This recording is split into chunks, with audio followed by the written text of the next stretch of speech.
Hey everyone, welcome back to 51% Crypto Research Podcast. I'm your host, Tom Shaughnessy. Today on the podcast, I had Kevin Werbach, a professor of legal studies and business ethics at the Wharton School of the University of Pennsylvania. Kevin's also the founder of technology consulting firm Supernova Group and has advised the FCC and Department of Commerce on communications policy. Today, we discussed his new book, The Blockchain and the New Architecture of Trust, which just launched. We discussed the book in order of its contents. We begin with what blockchain is and what it solves. Then we go to part 2, Ledger Meets the Law, and we discuss what regulation we need for the space. And Kevin and I both agree that it could be positive over the long term.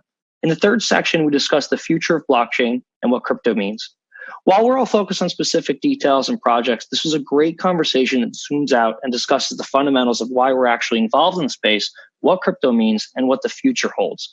Kevin's book was a middle-of-the-road discussion on the problems and the benefits of using blockchain, and it's worth a read. With that, here's my conversation with Kevin. Hey everyone, welcome back to 51%'s Crypto Research Podcast. Today on the podcast, I have Kevin Werbach, a professor of legal studies and business ethics at the Wharton School of the University of Pennsylvania and founder of the technology consulting firm Supernova Group. And Kevin also advised the FCC and Department of Commerce on communication policy. Today, we're here to discuss his new book, The Blockchain and the New Architecture of Trust. Kevin, how are you? I'm good. Thanks for having me. Of course. So, Kevin, tell us about your background, if I didn't give it all away, and how you got started in crypto. Yeah, so I've been studying technology for a long time. After I was in law school, I went to the Federal Communications Commission back in the 90s, where I was in charge of internet policy there during the Clinton administration. So had the good fortune to work with all of the early .com companies like Yahoo and Amazon and Google and so forth, and work within the government in trying to figure out a set of policy approaches that would address legitimate concerns but not overly restrain innovation. And then I've done a number of things since then, but since 2004, I've been a professor at the Wharton School at the University of Pennsylvania, and always concentrating on emerging technologies. So at times that's been telecommunications and broadband and wireless. At times that's been gamification, applying digital game design techniques to business. And the last 7 years, increasingly, it's been blockchain and crypto. I really, like a lot of people, came across this phenomenon and was curious, and then eventually became convinced that this is the most significant potential innovation we've seen since the internet. And so really decided to focus my research on it. That's awesome. So what was the idea that sparked your interest to write the actual book itself beyond just being interested in the space? Well, part of it is that I find that both the research and the teaching I do are a way of learning, a way of organizing and synthesizing a new field. I like to get engaged in areas that are fairly early and also that are interdisciplinary. And blockchain is exactly that, where to understand what's going on, you need to understand a little bit of computer science and cryptography, a little bit of economics and game theory, a little bit of finance and the nature of money, and a little bit of how technology startups work and that ecosystem. And these are all pieces of things that I was familiar with. And so I got excited about the opportunity to bring these things together. In particular, as someone who's trained as a legal scholar and someone who has experience working on public policy issues, I saw the blockchain and crypto space in many ways very similar to the way the internet was 20 years ago, in that a lot of the early advocates were saying, we don't need law. In fact, this is going to make law irrelevant. It's going to allow us to do whatever we want and basically choose the rules and make them up as we go along, and that'll be great. And I knew from my experience that actually was a mistaken direction, that actually if you want to see these technologies mature and truly reach their potential, reach billions of people, change the world, you need to figure out how to work either within or with or in harmony with the existing institutional structures of law and regulation and governance. So a great deal of the work that I have done has been to try to connect up how do we address the challenges that blockchain and crypto raise in ways that don't shut them down. I'm certainly not advocating that we need to shove everything into traditional legal formats in ways that will stave off the innovation. So that's basically what the book is. The book tries to do two things. One is that I still keep coming into contact with lots and lots of smart, knowledgeable people, experienced business people, experienced technical people who say to me, I keep hearing about this blockchain thing and I just don't get it. Like I literally just, there's something about it. How is it that you can have money that's based on nothing? How is it that these systems actually work? And what's the real value? How is it actually different from a traditional database? And so part of what I tried to do was write in a balanced way, in a way that is serious and technically sound, but accessible to a general audience. What's going on here? What's really important here? What's the real opportunity that blockchain produces? And for me, that all comes back to trust. I think blockchain is not the end of trust. It's a new structure of trust. And if you understand that and understand the way that trust manifests itself, it helps you appreciate really the potential here. And then the second part of the book is getting into all these questions of governance and regulation and law and looking at what it's going to take to ensure that blockchain-based networks and systems and transactions reach the potential of being truly trustworthy, which is going to be necessary for them to scale. That's super interesting. So let's go through the book. Let's go through part one. I know you just gave an overview of the three parts. Let's go through part one where you give an introduction of blockchain and what it is. So, I mean, one of your key points that you talk about is the trust crisis. So could you walk us through your thinking here on, do you think that we have a trust crisis and do you think that blockchain actually solves it? Well, I'd be surprised if anyone thinks we don't. So just anecdotally, you look around at what's going on politically in the US and in Europe and in many other places. And then you look at just the degree to which many of the institutions of society have crumbled in terms of people's faith in them. It's quite clear that we're experiencing a trust crisis. And then data and surveys back that up. So Edelman Group, which is a global PR firm, does a trust survey all around the world every year. They release it at the World Economic Forum in Davos. And you look at their numbers and the rate of trust has been plummeting. And really last year, 2017, fell off a cliff. And this is not just trust in governments. This is also trust in corporations. This is trust in the media. This is trust in non-governmental organizations. This is trust among the ordinary people as well as trust among the elites. There's just some sense that the ways that we have organized society and the institutions that we could count on are no longer acting in our interests. And that's something that was clearly a piece of the global financial crisis 10 years ago, but it was not fully resolved after that crisis. And we're seeing more and more the cracks and fault lines that are coming out because people are just not comfortable trusting in the same kinds of things that they used to trust in. That's interesting. So do you think the trust issue is more prevalent in political societies like the governments, or do you think that the trust issue is more apparent in private companies like Facebook, Twitter, Equifax, et cetera? It's really across the board. Different societies vary in terms of the extent to which they are more concerned with governments versus concerned with private companies and the kinds of things that they fail in trust in.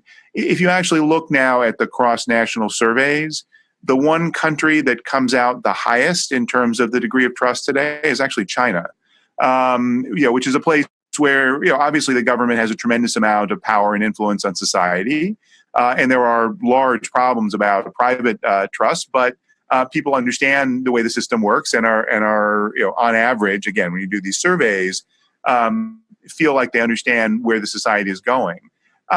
It really is both, and really they're both symptomatic of the same thing. That when you have large institutions that you don't control, they get centralized, they aggregate data, and people just don't feel comfortable that they have their own interests at heart. And so, I think, people in the U.S. tend to be overly concerned about governments and in some cases overly trusting of companies. But I think we're starting to see that change as well. That's interesting. And I don't want to jump too far ahead into the other sections, but just on your point there, I mean, do you think that the companies today, let's just take the companies. Do you think companies today, like let's say Facebook, Twitter, et cetera, do you think that they could implement blockchain to become more trustworthy, or do you think that blockchain will displace them and create more trustworthy or trustless, in a sense, entities that people could then use? I'm just wondering if you think this is disruptive to existing companies, or do you think that it won't be? It'll be some of both. So first of all, trust is not an all or nothing. Just like decentralization is not an all or nothing. It's not that you plug in trust and then you're trustworthy. It's not that you plug in blockchain and suddenly you're this complete decentralized organization where no one has any power whatsoever. I think of blockchain as a foundational technology layer, just the way the internet was. And you'd be hard pressed to think of any company on earth that does not have some degree to which the internet influences their business. Even if they're not using computers, they're dependent on markets that are, and any company of any size is dependent upon the internet today. You could have asked the same question in the mid-1990s. Will the internet disrupt the banks? Yes, but all the banks now use the internet tremendously. Will the internet disrupt the governments? Yes, but government is entirely now internet-based in many ways. So I think if you ask the question, could an incumbent company radically change its business model? So if the alternative to a Facebook or a Twitter is a true decentralized organization, some sort of decentralized token-based network where it's not owned by anyone and people are motivated by the crypto asset and the benefits of the company don't redound to a group of shareholders. If you could compare that and that were viable to an existing Facebook or Twitter, no, those companies couldn't totally flip over because they have a business model. They've oriented themselves and motivated their people entirely around a hierarchical kind of structure. That does not mean, though, that they can't benefit from that technology. And it doesn't mean that that fully decentralized approach is necessarily going to be the winner and is going to completely obliterate their existing approach. That's interesting. So in the first part of the book, you also talk about, how people grasp the value of money, and now we're trying to grasp the value of, cryptocurrencies themselves, like Bitcoin. And moreover, how do you compare or contrast the value of, say, the US dollar to the value that we see in cryptocurrencies today? So I have no idea what the price of Bitcoin will be tomorrow or in 10 years. I'm not focused on this as an investor. The question is whether it's worth zero. Because there are lots of things that are worth zero, or there are lots of things that are worth basically what it costs to produce them. And, gold might just be worth what it costs to mine gold. Gold's worth a lot more than that. A dollar bill might just be worth a piece of green paper, but it's worth a lot more than that. And the same is true with Bitcoin. The question is trust. The question is, are people confident enough that this is an asset of value, which means it maintains its scarcity, which means it can't be easily duplicated, which means that if there's a transfer from one person to another, that person can be confident that they actually got your Bitcoin, it retained its value, and they can transfer it to someone else. And Bitcoin has demonstrated that it can pass that first essential test of trust, the trust in the integrity of the ledger, as has the US dollar. The question of value goes into then the nature of the trust. What are you really trusting, and how trustworthy is it?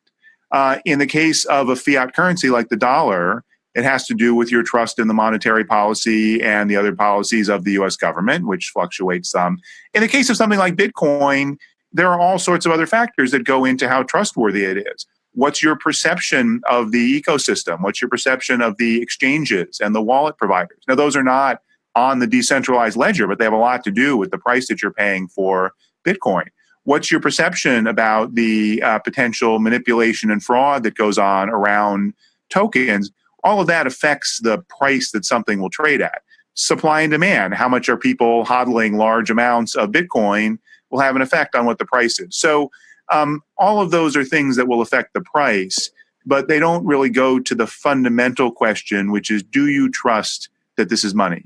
And Bitcoin and some of the other cryptocurrencies have definitely passed that test, where there's a willingness to accept that the basic technical structure of consensus and proof of work in the case of Bitcoin is sufficiently solid to make something trustworthy as a currency. That's interesting. And so also in the first part of your book, you talk a lot about Satoshi's vision, where Bitcoin started, consensus mechanisms, and the significance of cryptocurrency. I mean, what's your take on how Bitcoin has evolved over time? Do you think that we've strayed too far away from the initial release of Bitcoin, or do you think the evolutionary path here is sound and a good thing? I think it's interesting and instructive to talk about what Satoshi's vision might have been. But at the end of the day, that's not what matters. Whoever Satoshi was or is, this is a decentralized currency. And even if Satoshi showed up tomorrow on the mountaintop and could prove via a private key that it was Satoshi and said, you know what, I want 3 megabyte blocks. That's always what I wanted. There's no reason that would be the word of God that we would have to follow that. So the question is, what is Bitcoin evolving into? And clearly, you read Satoshi's white paper, he doesn't talk about governments at all. There's a lot of focus in the conversation about eliminating governments, eliminating fiat currency, totally replacing them. There's virtually none of that at all in the white paper. There's a lot of talk about banks, and there's a lot of talk about irreversible transactions. And clearly, Satoshi had a vision that had to do with Bitcoin being used for payments.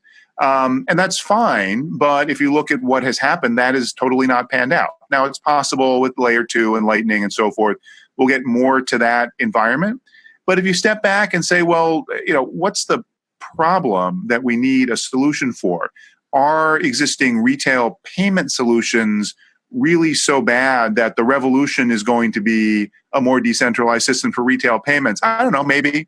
But the other kinds of applications of Bitcoin as a store of value, of Bitcoin as a foundation for new kinds of applications, as Bitcoin is the foundation for tradable and programmable crypto assets, all of these new kinds of things that are getting built on top of the system, those look a lot more exciting. Those look a lot more real. Those look like they are solving actual problems people have in the world. So my focus in the book is not so much on Satoshi's vision because it should control everything we do.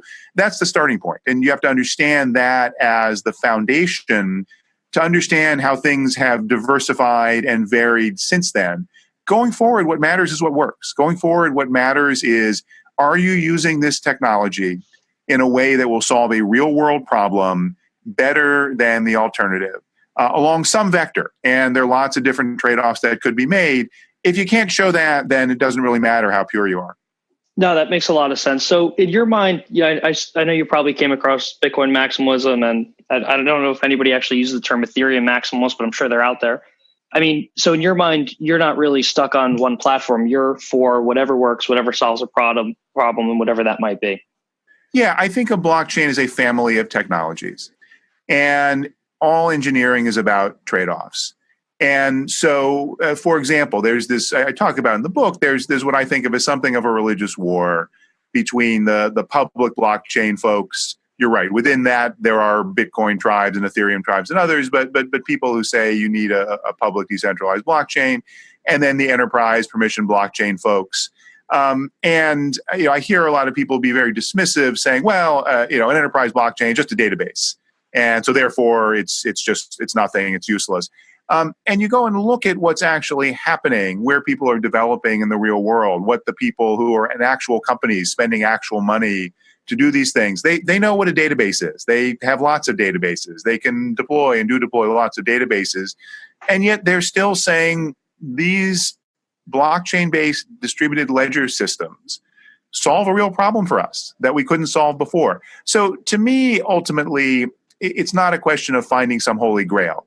People talk a lot about scalability, and there are some applications for which scalability is absolutely essential. There are some applications for which it's absolutely irrelevant. And so I think anytime you say that you're a maximalist about something, you say this is the right answer, and whatever variable I don't care about is not important, maybe you've come up with something that is useful for your narrow use case. That's certainly possible. But I'm not advocating for a use case. I'm advocating for a system that's going to transform the world and power all sorts of use cases we don't even know about. And if you're building just something that solves that particular situation, if you're have a particular desperate need for censorship resistance because you've got the secret police beating down on you and you need a way that no government can interfere with your communication, that's a real use case. I don't deny that. The system that will be best for your need will not be the system that billions of people around the world need, that millions of companies around the world are going to use. And that doesn't mean it shouldn't exist. But again, the question is, what are the ways that this technology will be globally transformative? That's what excites me. And I see that potential. But we need to realize that that means there are going to be lots of variants. They're going to trade off in lots of different ways. That's interesting. So I want to go on to the second part of your book and, titled Where the Ledger Meets the Law. And I think that your role at the FCC is super interesting. In my past job doing equity research, the interplay between the FCC and what we covered at the time with the carriers and fiber and net neutrality and Title II, those are huge topics then. So I definitely want to get your take about, where ledger meets the law. So what's your take on the interplay today between regulations and crypto? I mean, there's a lot to unpack here because of all the recent actions we've seen with Ether Delta and AirFox and Paragon. Yeah, so it's a big area, and it's hard to generalize because law is national. Every country has their own sovereign authority to make laws, and this technology is global. So while there's a lot of harmonization and a lot of conversations, you can't generally say across the board how law is relating. That being said, the reality is that even the technology is global. The capital is still centralized in certain places. The developers are still centralized in certain places. The innovation and startup ecosystems are still centralized in certain places. So it's not the case that the first country that says, come here, do crypto, anything goes, Wild West, no rules, is going to get all the activity. Because the people that live in California still want to live in California. People who live in London still want to live in London. People who live in Singapore still want to live in Singapore. And the whole ecosystem around them, maybe a few of those crypto teams will move. Those whole global ecosystems won't change. And in fact, one of the reasons that countries like the United States have such massive and innovative capital markets, as well as such massive and innovative startup ecosystems, is not because they're totally unregulated. It's because they are regulated in effective ways. And that's what leads to trust. People have confidence that contracts will be enforced. They have confidence that there will not be widespread fraud. And if there is, there will be policing of it. So to get back to your question, there's been a lot of concern that law and crypto are polar opposites. That the moment regulators come in, that's going to shut all this down. And I think what we've seen over the last year and really even the last 6 months with the ICO world, with all the token offerings, is really what belies that. And I wrote this book. The thing about writing a print book is it takes about a year from when you turn in the final version until when it actually comes out. So when I was writing the book, it was mid-2017, which was when the whole ICO bubble was taking off. It was sort of a Wild West. Regulators were really worried to get involved. Now, obviously, they've had all these enforcement actions and things have changed. So I tried to step back from what was going on at the time and focus on the big picture. And the big picture is regulators care about serving public policy needs. Securities regulators like the SEC care about protecting investors from fraud. That's what they're all about. They're not about controlling things to control it or fitting things in boxes to fit things in boxes. They're about people are having their money stolen from them by very bad people. And they want to see innovation. They want to see costs go down. They want to see new opportunities for companies to raise capital. But they don't want to give up on that public policy goal of protecting investors. And so there have been a long series of conversations among the regulators, between regulators and industry. There's a set of these that I help facilitate at Wharton. And what I've seen all along is the regulators, for the most part, are not stupid. The ones that are these specific regulators working in this area. You get politicians who make crazy statements on one side or the other. But the people whose job it is to figure these things out are doing their best to figure it out. It's a long, slow process. In a lot of cases, they're limited by the constraints of the laws that they have. Those have to change or they have to find workarounds. But we're seeing it gradually more and more. We're seeing situations where it's possible to find ways to raise money without necessarily having to ignore all these investor protections and give rise to all the fraud and theft that went on at the same time. And I think ultimately what we're going to see is the systems that are the most successful are the ones that are able to work in harmony with governments saying, all right, here's what we need to have this confidence. How do we work with you to allow the innovation that you want to see? And basically that's what's happening in all these areas. Yes, it would be nice if it went a lot faster. Yes, it would be nice if we could snap our fingers and change certain laws. But I think, what you're seeing, for example, in the United States, the ICOs haven't all gone away. They're converting over to, security token offerings and so forth. But, the activity is still happening here because the development's here, the capital's here, the whole financial ecosystem is here. That's super interesting and some great color on what's going on in the space. So Kevin, if you had a magic wand and let's say you were the crypto czar of the government or the regulatory agency that, let's say the SEC or whatever government agency you'd like to pick, what are the actions that you would take in the space to form legitimate regulation without stifling the growth of the industry? Well, the first thing is there need to be more public conversations. And I say this, speaking with a lot of these regulators, they're not the problem. They've been doing all they can to reach out to industry individually, and there's a lot of that that's happening. But when I was in government, I was in the Clinton administration was one of the key internet policy people. And then in the Obama administration, I was very active on technology policy as well. In those administrations, when there was a big issue, so it was the internet 20 years ago, it was AI and digital privacy and things like that. During the Obama administration, there would be meeting after meeting. There would be these big interagency workshops. There would be events to bring together the industry, do showcases of what was going on, white papers and reports, highlight the issues, get people together and say, all right, what are the hard problems? What do we need to figure out? Oh, okay, so there's a value, for example, in the crypto case, in having a decentralized exchange. There's lots of reasons why you might want to do a decentralized exchange for all sorts of business and other reasons. But how do you have a decentralized exchange and deal with the problem of money laundering or deal with the problem of people wanting to send money to fund terrorists? If you can get people in the crypto community who come to the table, which most of them will, and say, yes, I'm not in favor of making it really easy to send money to facilitate terrorism, but I also want to see innovation, then the first thing you can do is narrow down the problems. So say, that's a hard problem. There's a lot of other things that are easy problems. And then you can start to work through the hard problems. And then you can start to see, well, all right, is this something where we don't need to change the law? Or is this something where there's just some glitch in the law that maybe can be addressed in a simpler way? And that's essentially the process that our government has gone through on these new technology issues very effectively for the 25 years or so that I've been involved in it.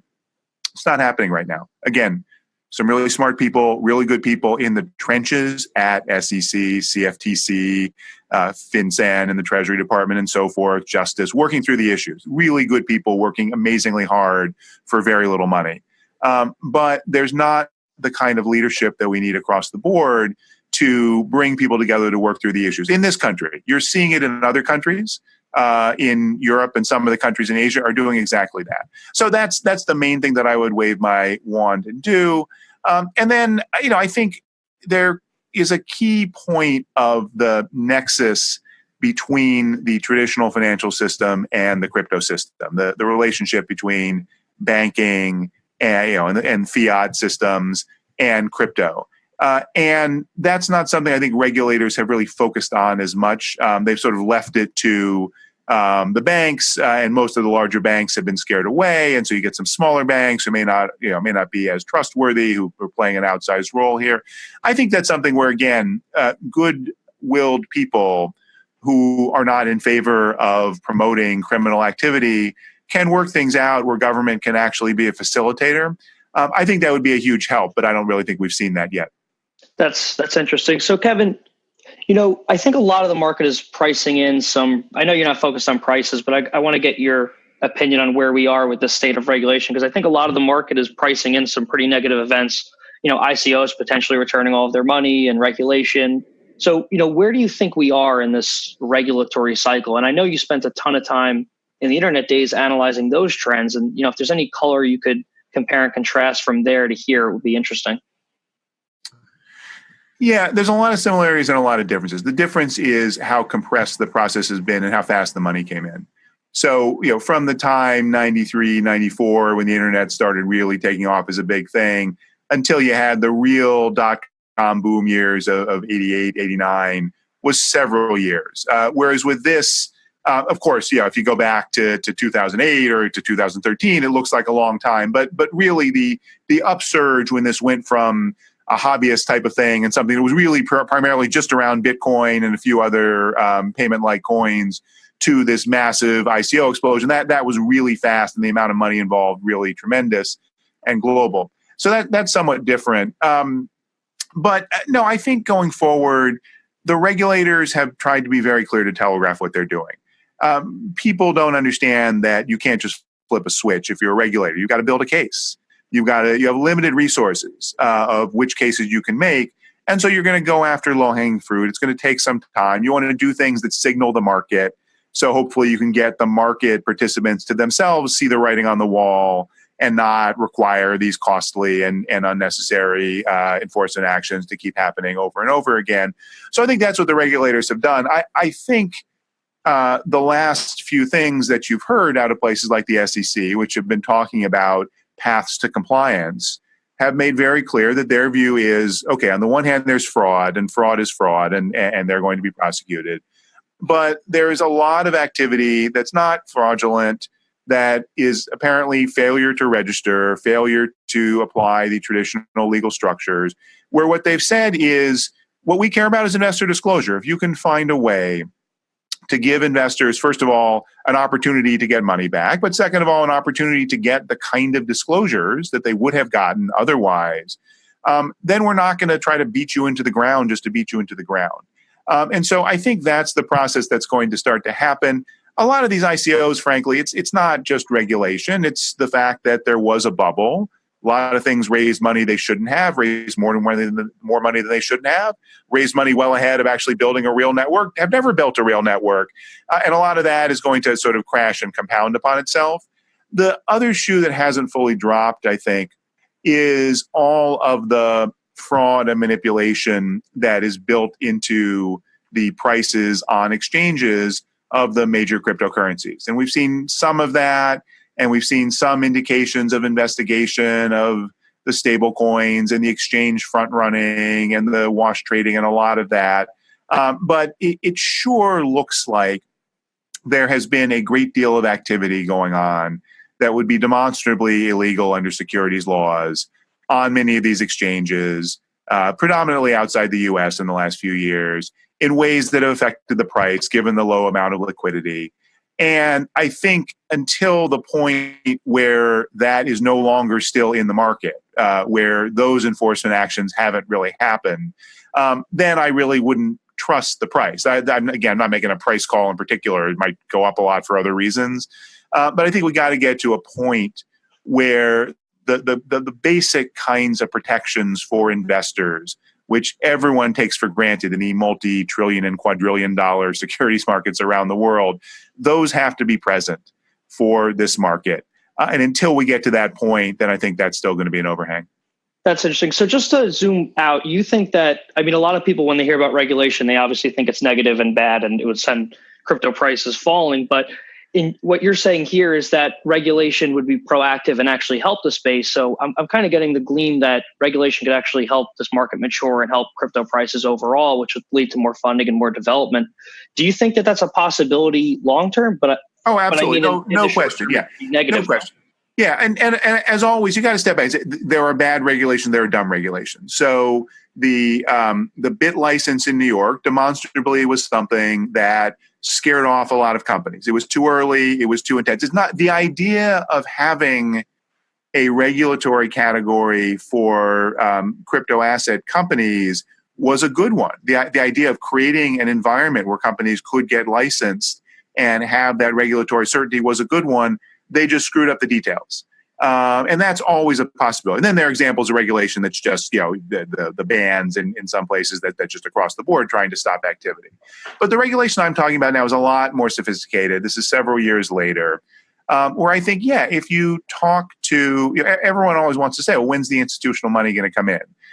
The institutional money wants to come in because there's real value here. Because in financial services, there are real inefficiencies, massive inefficiencies in the status quo, which the people in the traditional system understand. There are real potential of programmable securities and security tokens that people who understand finance can truly see the benefits, putting aside any ideology or anything about crypto. But they're going to say, I'm not going to do this. In lots of cases, I can't do this because I work for a regulated company until I have a confidence level that it's on the up and up.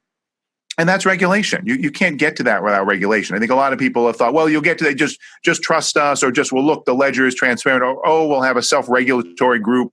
There have been 8 or 9 different self-regulatory groups that have been founded, which should in and of itself tell you that while that's a helpful thing, potentially it's not enough. So, I think regulation brings confidence. Regulation is also an experiment. So we're seeing different countries, and in a lot of cases, different sub-jurisdictions within countries experiment with different regulatory frameworks. And if we do see lots of activity move to certain jurisdictions, then I think that will create some pressure for other jurisdictions to come up with something similar. If we do see that these regulatory regimes are able to deal with the concerns, then we'll see that. And I think that will be the response. But I think most ordinary people, what they're excited about is not the lack of regulation. What they're excited about is the opportunity. The hope is that this process also along the way gets us to reform some of the limitations in the existing legal structure. So, for example, many people point out the problems with the accredited investor structure in the U.S., that there are lots of ordinary people who should have access to other investment products who just don't. And that certainly could be fixed. It's not a problem because of blockchain and crypto. It's a limitation of the existing system. I think we'll see more pressure to that when the debate is not no regulation versus all existing regulation, but it's an ongoing conversation, and there's evidence of the actual value that these new technologies can provide. That's great color, Kevin. So I want to go on to blockchain governance and the second part of your book. You have a chapter on it. It's definitely one of the areas I find most interesting. I write a lot about governance depending on the project. For example, MakerDAO allows token holders to vote on referendums. Tezos is similar. Ethereum doesn't yet. It's more community driven. But, how do you think about blockchain governance? I know you talk a lot about governing the governors and the social contract in your book. Yeah, so Elinor Ostrom won the Nobel Prize for Economics a number of years ago, even though she's not actually an economist, for developing brilliant theories for governance of common systems, of systems where you're not depending on governance purely by law. A lot of this work she did with her husband, Vincent Ostrom. And they talked a lot about governance being polycentric. So the difference between governance and a government is that there are lots of things that are governing at different levels at different times in different ways. And so you look at a blockchain network and a set of applications, it's not that there's one governance structure. So there is a governance structure of the ledger. The consensus system governs what's a valid transaction on the ledger, but that's just a teeny part of what's going on. And we're starting to see a whole variety of interesting experiments around governance. Some of them, as you say, are on-chain token voting governance experiments. Some of them are human governance experiments. You look at what happened with the whole DAO incident with Ethereum a couple years ago. That was a fascinating experience where the community had to figure out what the hell to do. The community had to figure out what's the community. Is the community Vitalik Buterin? Is the community the Ethereum Foundation? Is the community all the token holders? Is the community the miners? Well, it's some combination of all of those. Somehow they got to a resolution really messily. And yet, even though at the time, the conventional wisdom was this is going to kill Ethereum. They had to fork the whole blockchain. They had this dumb bug that was imperiling the whole currency. This is going to make them basically never succeed. 6 months later, it was clear it was exactly the opposite. 6 months later, what was clear was that people looked and said, well, as messy as it was, they got to a resolution that saved the network. They got to the right answer, which was that if you got a thief stealing 40% of all the currency, something has to be done about it. And something has to be done in the near term. Now, something more has to be done in the long term so that kind of problem won't happen again. But that's an example where governance was existing at lots of different levels. And so what I see now is a process of experimentation. And part of this is it's great that we have so many different blockchain platforms developing. It's great we also have the example of Bitcoin, which is fairly maximalist in the other direction, which is what you saw with all the block size debates, where it's almost impossible to change anything because there's such decentralization and distrust among the different entities. There's no way to figure out the best answers other than to run the experiments. Again, because of what I said before, there's not a right answer. It's entirely possible that there will be value in what Bitcoin does for governance and value in a totally different system, a Tezos or a Decred, a pure token voting system, or it's possible that both of those will totally fail. That we'll look back and we'll say, no, neither of those was the right answer, or that we'll have lots of different answers for different use cases. Even on the enterprise side, we always leave this out on governance, but it's not trivial to do governance in an enterprise consortium. And most of the limitations and the delays we've seen in the enterprise distributed ledger technology world are not about technology. They're about operational and governance issues, getting participants to feel confident that they can actually trust that no one's in control of the network, even though the basic Byzantine fault-tolerant algorithms they can see, but they want to understand that this is a network where they can share their data without giving up control. So look, we're running these grand experiments in governance. I think that's an amazing, good thing. We need to, first of all, celebrate that, look at what we can learn from it, and have some patience that we can find the right answers, because again, there's no way to do it other than looking at the different solutions and then seeing how they play out. That's interesting. And I like that you kind of think about it as the sense that you could have different solutions for different blockchains and different projects, because I think a lot of people just compare, on-chain governance is it or off-chain governance is it, and that's probably wrong depending on the project. But look, we're building the world. I mean, not to cut you off, but this is, just like the world out there. And, you say, what's the right, form of governance? And even someone in America who thinks our system is pretty darn good, you cannot look at Singapore, which is a very different system, and say that doesn't work. You can't look at China and say that doesn't work. Makes different trade-offs. You might say, I don't want that system and what it entails. But in the world, there are different ways of doing governance, and we need to understand what we're giving up and what we're getting in the different ways that we choose.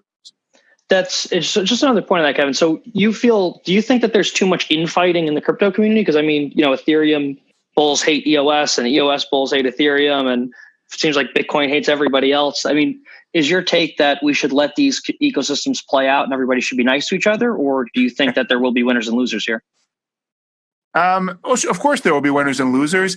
Yeah, people are passionate about what they believe in. And so it's certainly the worst thing to do to say, everyone stop fighting.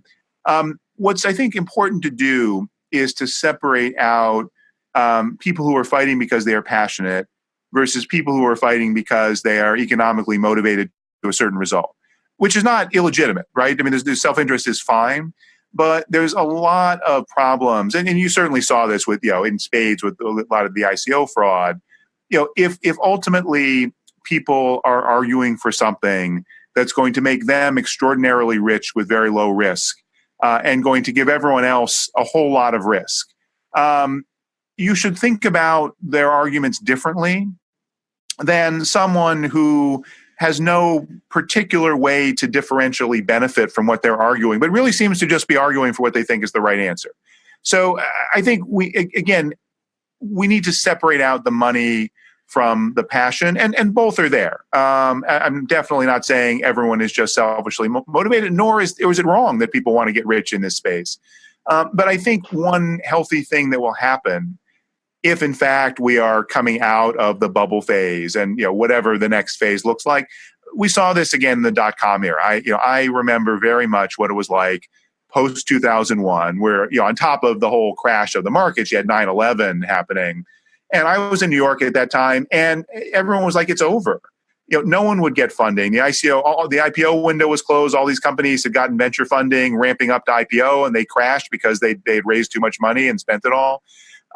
That was actually when I started my technology business. I started a technology conference in 2002 because I said, look, I see all these really smart people doing really amazing things, really exciting things because they believe in the technology and not because they were in it just to get a quick buck. So I think we're going to go to more of that environment where the people who stick around and the people who are still passionate and are still building and are still fighting viciously with each other. Those are the ones that I think we can take more seriously. It's just hard in a time when there is an opportunity for people to just get fantastically rich by essentially getting lucky, or in some cases by creating a system that gives them an advantage. It's really hard to disentangle that. And again, I'm looking at this from the big picture. I mean, it's more power to you. If you make a couple $100 million betting on ICOs at exactly the right time. But if you're in this for 10, 20, 50 years, that's not what's important. What's important is overall building the market. That's interesting. So, Kevin, how do you feel about crypto here versus what you just talked about with the internet bubble after 2001 and 9/11? Do you think we're at a similar stage here, or do you feel that there's still more blood? What do you think? Yeah, I'm always reticent to make these exact calls. We are certainly not. It is certainly not as bad now as it was then. First of all, because you have to remember how much smaller the market was then. It was really almost entirely a U.S. phenomenon. Very little happening in Europe and Asia. Very little. The amounts of money which seemed really big then were a lot smaller. And you didn't have all this, enterprise take up and activity. A lot of what's still going on in the enterprise blockchain world. Yes, it's slower and so forth, but there's a lot of that that's still happening. So, it's not at the stage where everything is gone. You still have Coinbase raising an $8 billion valuation and things like that. So we're definitely not nearly at that trough. Whether we'll get there, I don't know. But I think we're at a point where maybe one difference was, during the dot-com bubble, things were crazy. Things were, going way too fast, and a lot of things got funded that were stupid. But there were things getting real traction. Like Amazon was selling a lot of books back then, and a lot was actually, eBay was selling a lot back then. Not a lot by modern standards, but a lot. You actually had some killer apps. You didn't have all the killer apps. Like you didn't, Google had just been founded, but you certainly didn't have Facebook. You didn't have the mobile phone. We really haven't seen a crypto killer app yet. We've seen, lots of interesting examples of things that seem poised to take off and things that are getting some action, but there really is no one thing that has, scaled to that huge adoption level outside of just people in the crypto community buying crypto and trading.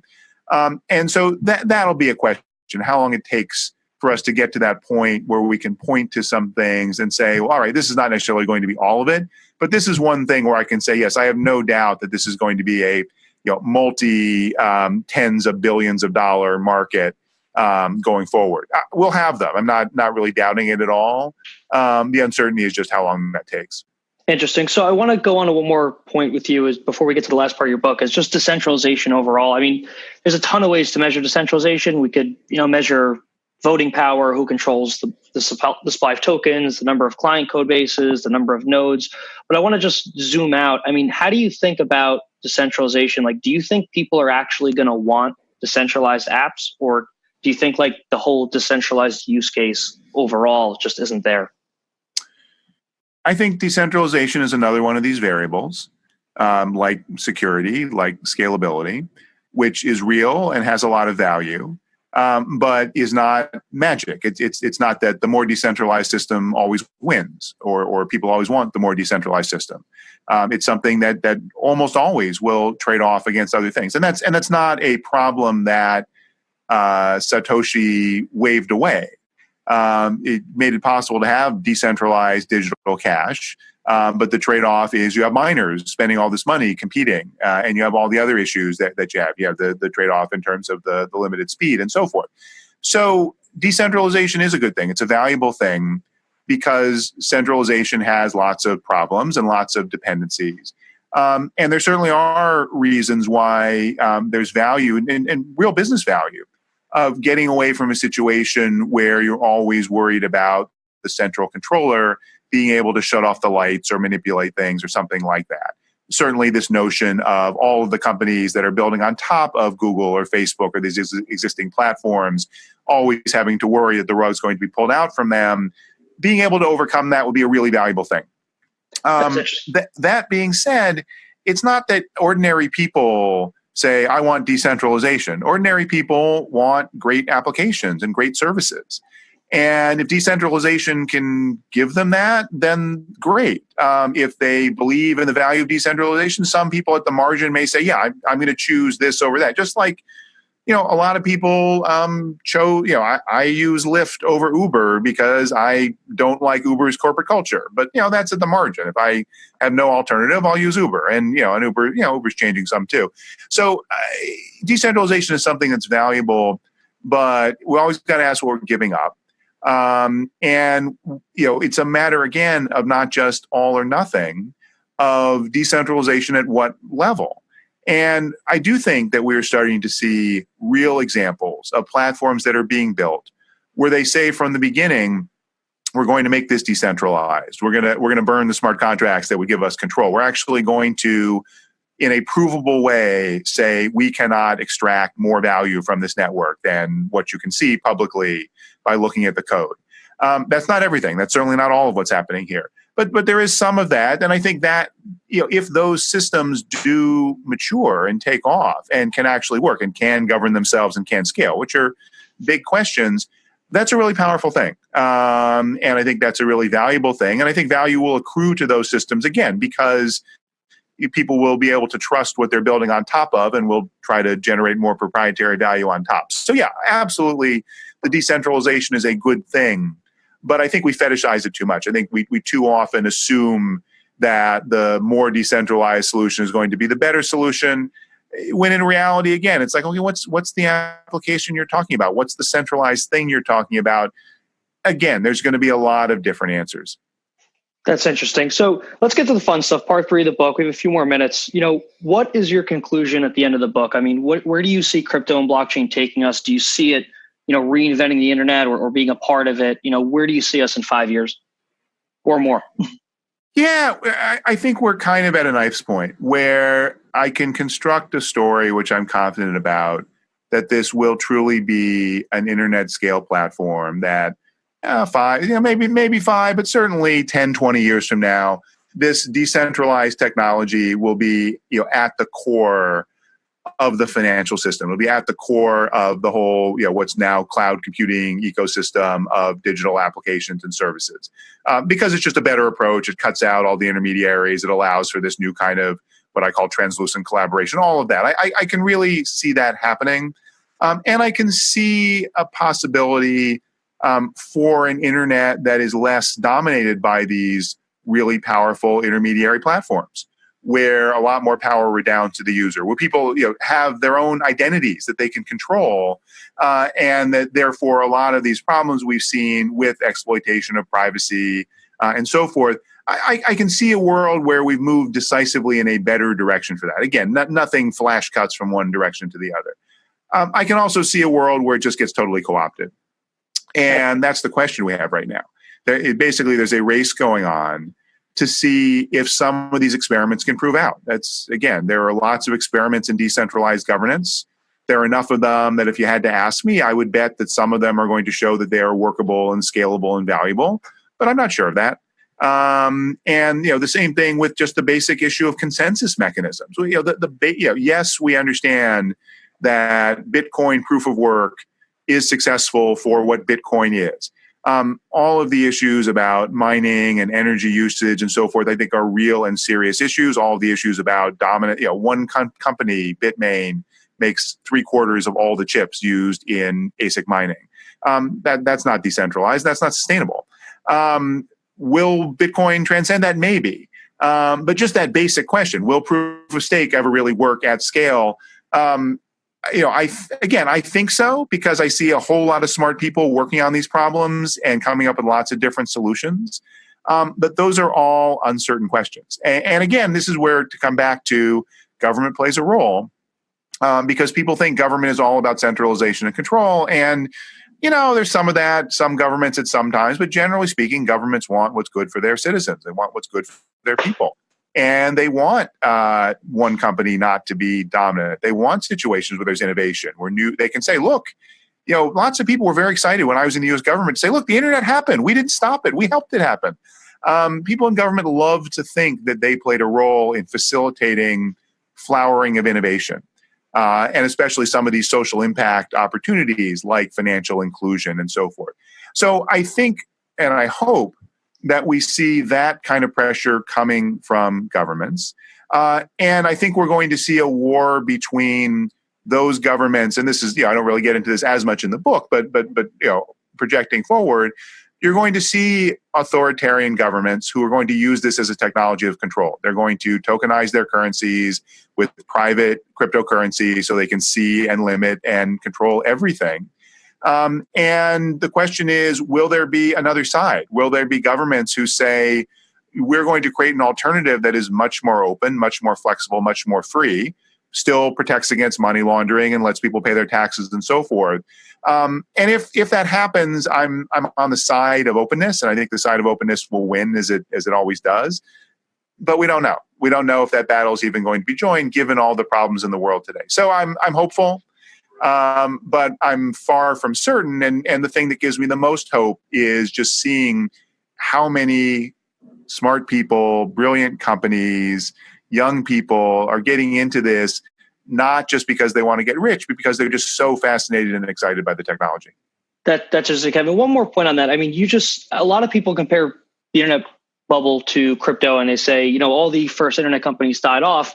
So, Bitcoin might be similar, where people just move to new projects. But I kind of argue against that in a way because, people aren't working on the Bitcoin from 10 years ago. They're working on the Bitcoin of today, which, continually, albeit slowly, evolves. What's your take there? Do you think that, it sounds very different to me, obviously, but what's your take there? It's a different kind of market in that there's not going to be one blockchain layer. I really don't think there will be, Bitcoin will win for everything. Again, because Bitcoin makes some very explicit trade-offs. And even if you talk about, layer 2 and all sorts of things, well, then if you basically create another thing on top that's not Bitcoin and say, well, Bitcoin won because something that's not Bitcoin won on top of it, then maybe Bitcoin's not going to win. So I think that there are a variety of different use cases. Network effects are powerful. And so if you asked me to bet, it seems that Bitcoin is pretty well entrenched. It seems that Ethereum is pretty well entrenched. It seems that, Ripple is actually getting traction with banks, whatever that means for the XRP ledger and all of that. But that's a real business. That's not something that's just depending on pure speculation. Beyond that, lots of potential, lots of really interesting startups that are out there that I could see being tremendously successful and maybe even replacing those existing ones. But we're fairly far along now. So, and as you say, these markets evolve. It just depends what are the comparables that you talk about. So we're talking about the applications. We're not talking about the foundational platforms in the early days of the internet. Things like, Amazon and Yahoo and stuff. Those are already higher level. Those are the dApps, which we don't really even have yet. That's interesting, Kevin. So my last question for you: what was the hardest chapter of the book to write? Which one kept you up at night? Oh, that's a really good question. So the hardest thing was not writing a chapter. The hardest thing was putting it into chapters. So I wrote the book, in basically parallel, using an application that lets you, do like buckets of text together, because I didn't see this as a story that just had a clear beginning and a middle and an end. There are all these different pieces that were interrelating. And so the hard part was figuring out how to string it together in a way that was coherent, because there's so many things that loop and overlap. So, take one example. I'm trying to explain what things are. So, you can't understand smart contracts until you understand cryptocurrency and Bitcoin. So then you got to talk about Bitcoin, you got to talk about Ethereum and smart contracts. And then the moment you talk about smart contracts, you really have to talk about the DAO, because that's when all this blows up. But the DAO was much later. And, if you were just sort of telling the story the way it's normally told, that would be in chapter 9. But, if you have to wait until chapter 9, 250 pages in the book to get to this central example where all of the limitations of these decentralized and immutable smart contract systems suddenly appears and everyone has to frantically deal with it, then I would be like hiding the punchline to people who had already read the book. So that was really the challenge, was the sequencing of it, of figuring out how to tell the story in a way where you tell people enough so that they understand what's coming next, but then let what comes after that build on it. That's so interesting. Well, Kevin, where can people find your book? So trusttheblockchain.net is a page that'll just take you to the book. You can also go to amazon.com or anywhere else you would buy books. It should be available. My website is werbach.com, werbach.com. My Twitter account where I'm most active is kwerb, KWERB. And you can find lots of other information there, other stuff about me. But again, go to trusttheblockchain.net and love it if you buy the book and love to hear what you think. Awesome. Well, Kevin, thank you so much for your time and being on the podcast. My pleasure. Thanks for listening to the podcast. Please rate and review the podcast to help other people find it, and visit 51pct.io to sign up for our retail offering before prices rise to access our entire library of actionable and extensive crypto research.